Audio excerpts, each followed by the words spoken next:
Hi, it's Marni again from Pediatric Interactions. I'm here today to share with you some of the resources that I like to use during my telepractice sessions.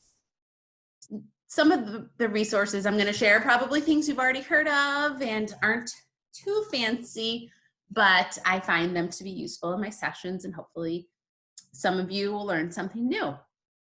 So one of the websites that I like to use, I actually had inadvertently signed up for a membership for, apparently through my kids' schools. It's Epic Books. And I wanted to see what they have, but yeah, like I said, I apparently had already signed up. I think you may get a free trial. Parents, I know definitely we get a free trial for a month. After that, I think it's $8 a month. But it may be worth it. I have found that in my sessions, if I use real books, they don't engage the kids quite as much as the books on screen. And even for my kiddos who in person would like to read books, it's just not as fun to hold a book up on a screen. And if you're like me, you probably prefer the actual hardcover books.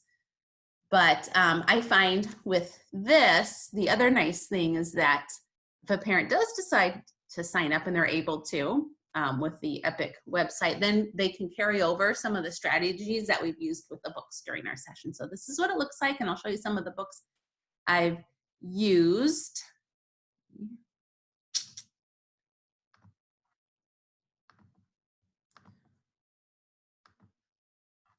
Okay, this just, for example, most of my kiddos are little ones, so preschool age and even younger.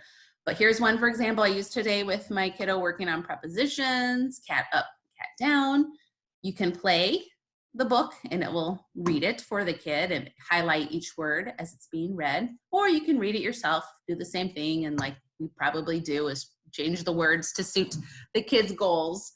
And another thing is some of the books come to life, which again can be more engaging for some kids, but it's also nice because you can stop the book and talk about what's happening. I used this with one of my kiddos who's really into construction vehicles and big vehicles. We use this to watch what the trucks were doing, and we pause and talk about what the trucks were doing because we were targeting action words. And speaking of action words, they also have some nice videos that target some different concepts we may be working on as well. Running, running, running, running, running, running. Now let's stop. And speaking of action words and songs that get kids up and moving, I do often like to structure in some movement breaks with my kiddos because it's a long time for any kid to be sitting in front of a screen.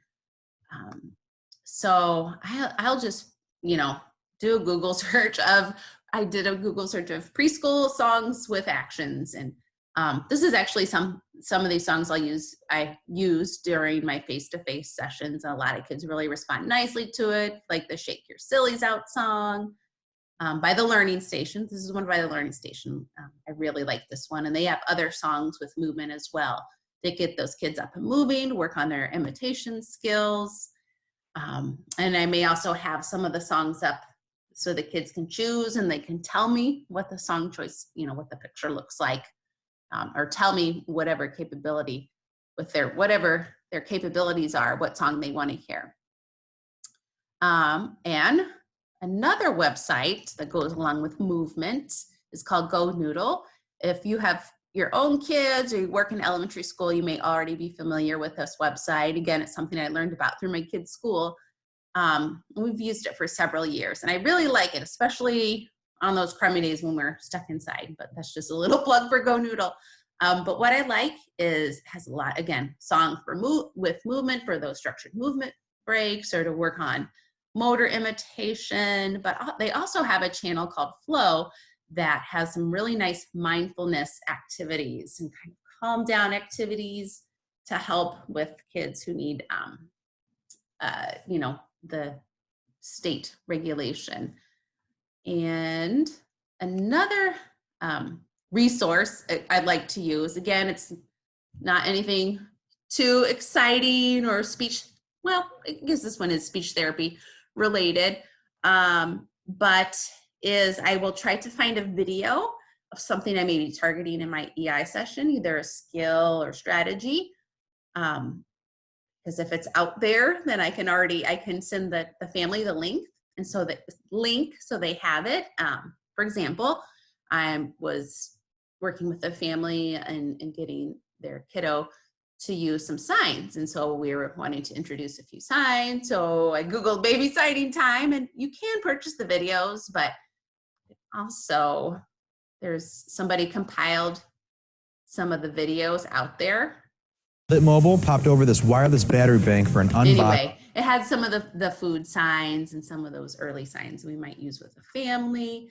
And speaking of EI and YouTube videos, I've also haven't used yet, but I may. Of course, if you work in EI, you're probably familiar with Laura Mize, and she has some great parent coaching videos out there. So if I can find a video that goes along with a strategy we may be wanting to model for the family, I can send that link along to the family as well. So if you haven't thought of that, there you go. But hopefully you found some of this information useful and something you can incorporate to your telepractice sessions. Thanks for watching. Bye.